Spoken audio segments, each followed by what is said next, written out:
Well, hello everyone. Welcome back to my channel. This is the Beatleman 69 coming to you with Beatles finds. That's right. Finally, a Beatles video. I know I made a couple of Striper vinyl collection videos prior to this one, and I know a lot of people probably don't care too much about uh, Striper. Of course, some do, but I know this is more of a Beatles channel, which is true, it is. So, I got a nice collection of Beatle finds I like to share with everybody, and I'm really happy with what I got. So, I'm going to start with this. The wife and I went to Pigeon Forge, Tennessee, a while back, and on a little vacation. And so, of course, I had to look up record stores. And there was one about, I don't know, about 20 miles away. It was called Basement Records. And I looked on their website, and, everything's like in wooden crates kind of thing.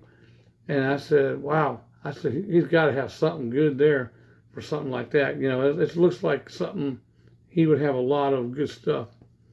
So I drove the 20-mile trip to it. And,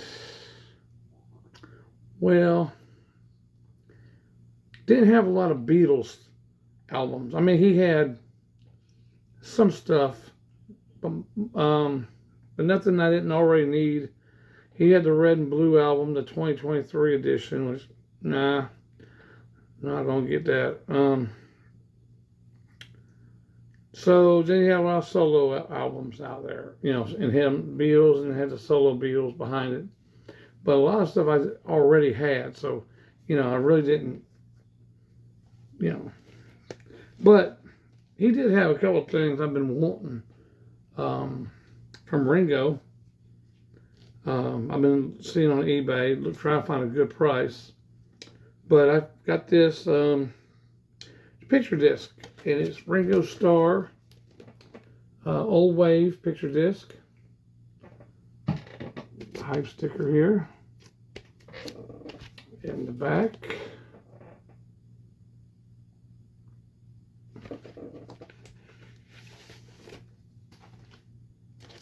And the vinyl.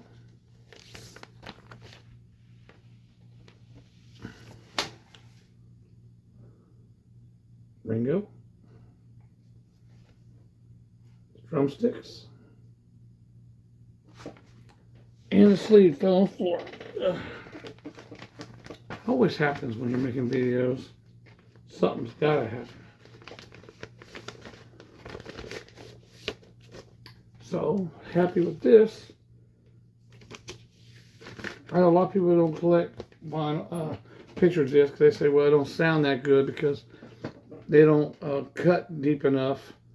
I guess is what they're trying to say, because there's they have the photo, then they put the what do you call it? The vinyl in a pancake, so it's squishing the picture, both layers, so they don't cut deep enough. But that one right there felt like a 180 gram, like this one here. I got was another Ringo picture disc. Stop and Smell the Roses.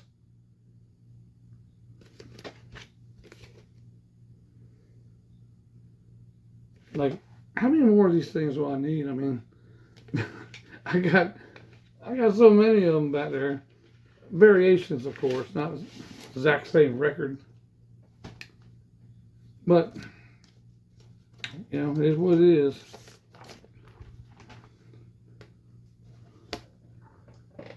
Ringo. Ringo again. Side 2.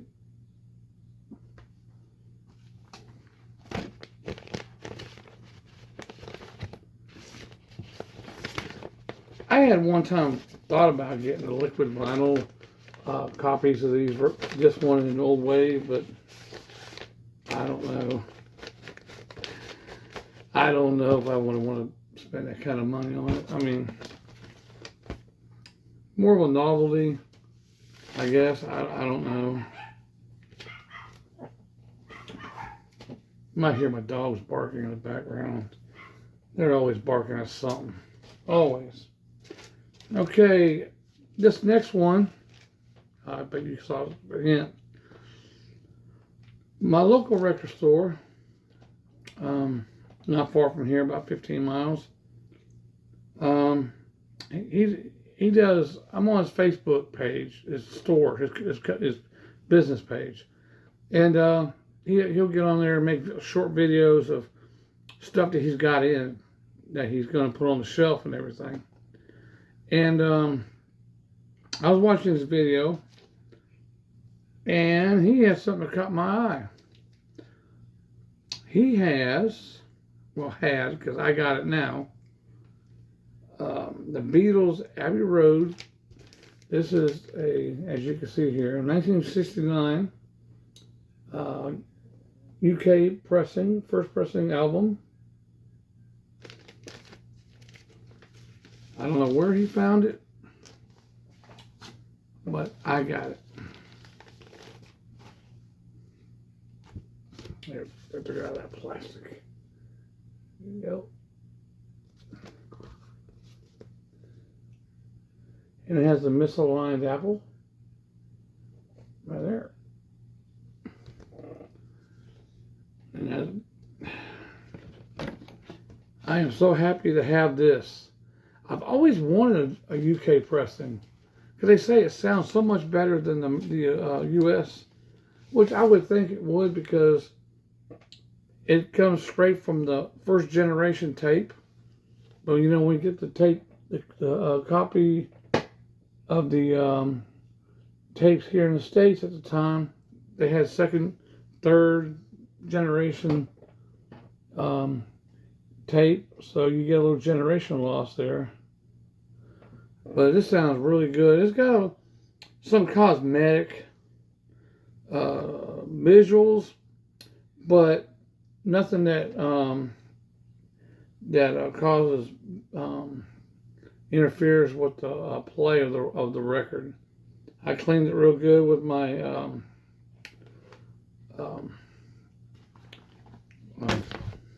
record cleaner machine here.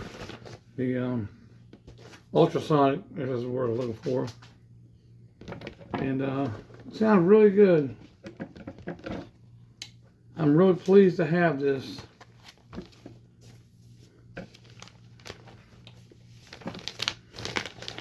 After all, this record's old as I am.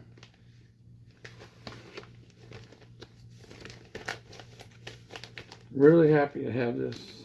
And they tightly cropped it, as you can see right here, where the drain is, right here on the edge. I'm really happy to have this bad boy. It sounds really good, really good. All right, next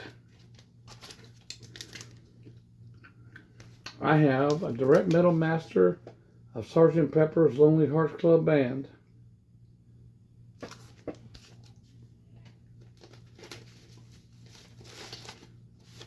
Okay.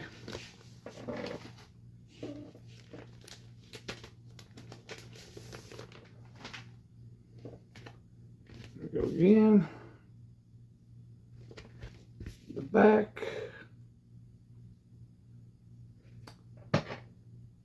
And you can see right here where it displays that it is a direct metal master.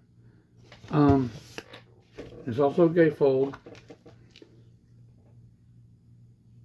Sorry, this lid to my ultrasonic machine's in the way.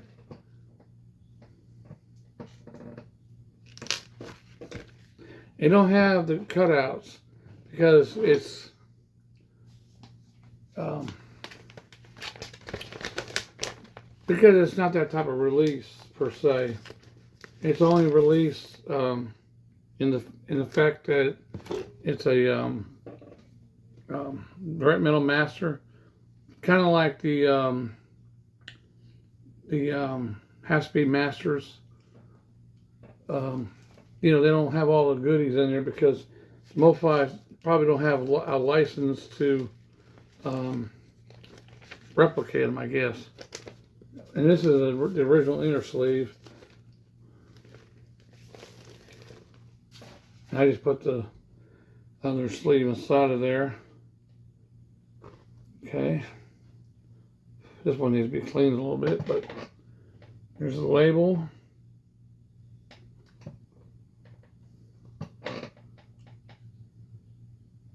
And the reason why the DMM is not on the label is because I think Parlophone didn't have a license to print it on the label. If I'm not mistaken, that's why they had to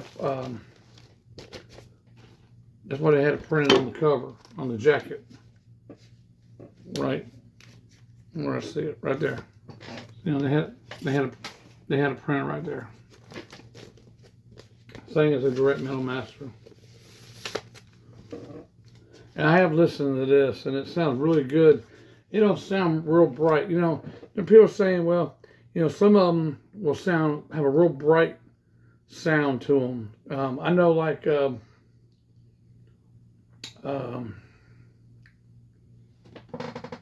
think the White Album, the German White Album, sounds a little bright. All right, next, Direct Metal Master of Let It Be.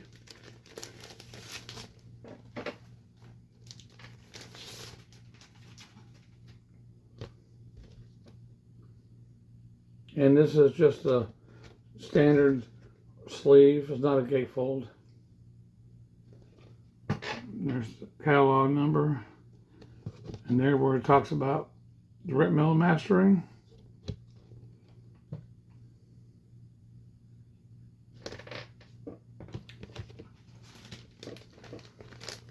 This one, the guy that sold it to me on eBay, well, in his description of this, he said that it had a little bit of a warp on the record in his description, so I contacted him, found out how bad of a warp. He said it's just a little wave. It's not a warp. It's like a little wave on one side. The whole record is not warped, just on one edge. And I mean, he was being honest about it, so I don't know if you're gonna be able to see it sitting still. I think you can see it right somewhere in that area, right there. Right there. It's not real bad. Just not one spot. But I didn't give, you know, I took him for his word because he was honest in his description. I never asked him about it. It was in his description. So, you know, I talked to him about it, and he said it's just a little warp. He said the needle will just ride on it like a wave, but it won't it'll just go with the flow of the record. And he was right. I played it. I didn't have any problems with it jumping. It was just rode with the wave. And there's the direct metal mastering here, and it was fine. I told him it was. I said my needle didn't jump. It just rode like a boat riding in the water. You know, it was no problem. I make sure I straighten that little area out somehow or another, try to flatten it some. But I only gave $25 for that record. I didn't give no 80, 90. I gave like 20. He wanted to, excuse me. He wanted 25. I gave him 25. I mean, if he was asking 90 or 70 or 50, I probably wouldn't have gave it to him. But it plays good, and I don't have any problems with it. All right, this one is which one? Okay. This one's a Help Direct Metal Master.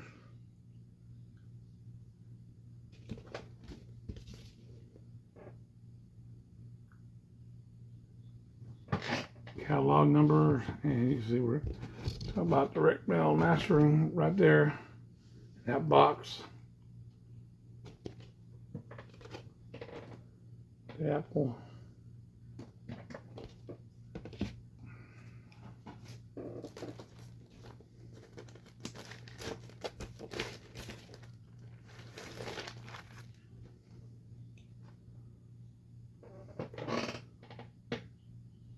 Side 1.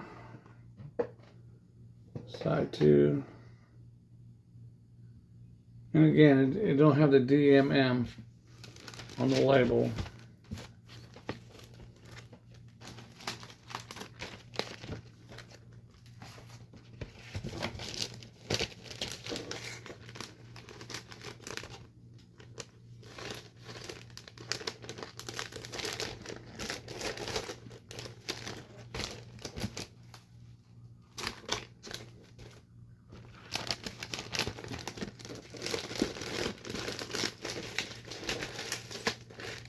All right.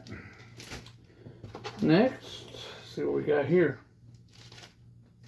Okay. Anybody who's been watching my videos knows I like to collect the Has-to-Be Master Beatle records. And I finally got help. Got a good price on this one.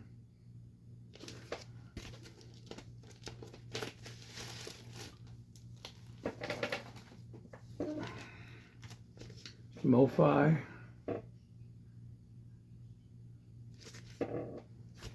Right there. Pretty awesome.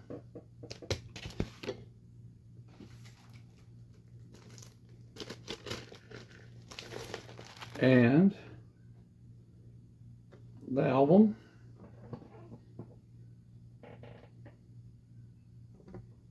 Really great shape. Really great shape. Real minty. Whoever owned it prior didn't play it all that much.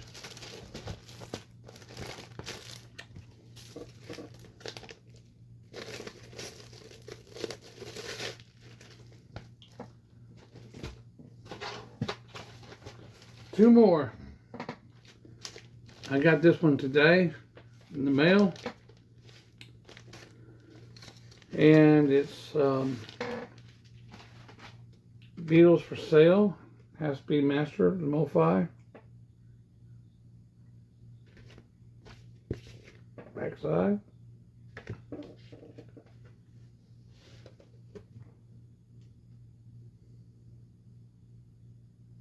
They don't have that pocket on the inside. It's like the standard slide on the end there. Now, according to this hype sticker, it says an audiophile pressing of one of the Beatles' first 7 LPs. Each differs in length and content from its U.S. counterpart. Each was carefully remastered from the original master tapes recorded at Abbey Road Studios and was pressed on 100% virgin vinyl in Japan. So that's cool.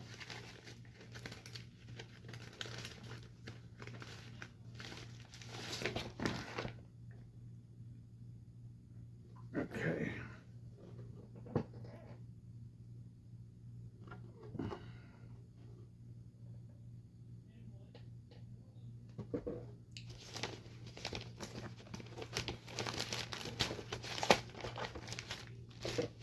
And that's the Mo-Fi cart, little insert that comes with it. Came in the help one, but I just didn't pull it out.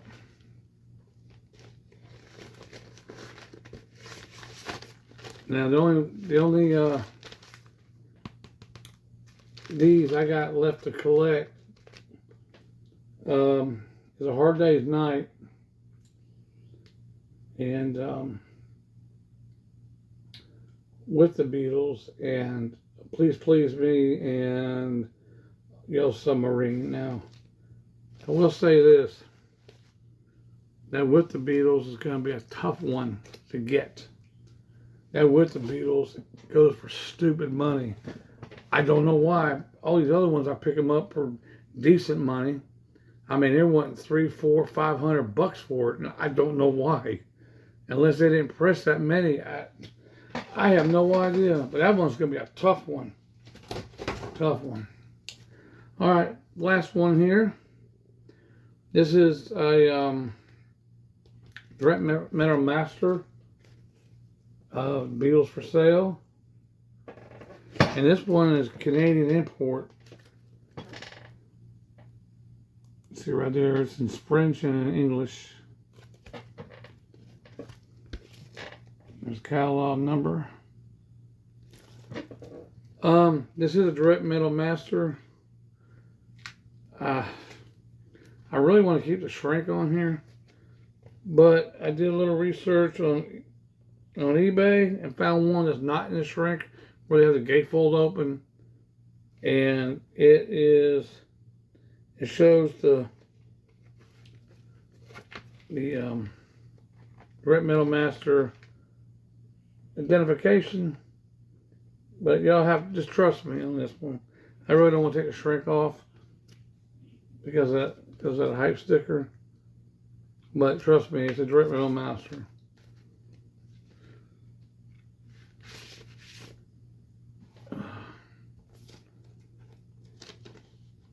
And it is a mono. It looks virtually unplayed. Well, it came sealed. I'll just tell you that. I hope this is the second time me making this video, so I had already broke the seal because I didn't like the way I did it the first time. So I broke the seal. So yes, this is mint.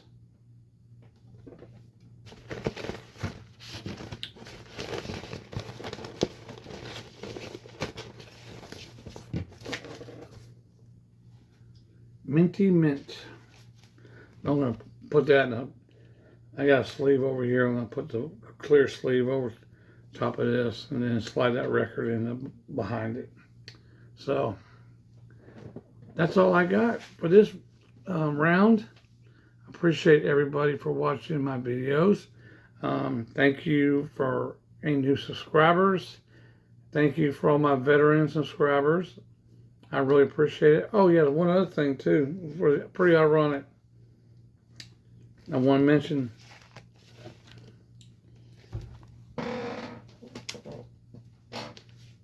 I think.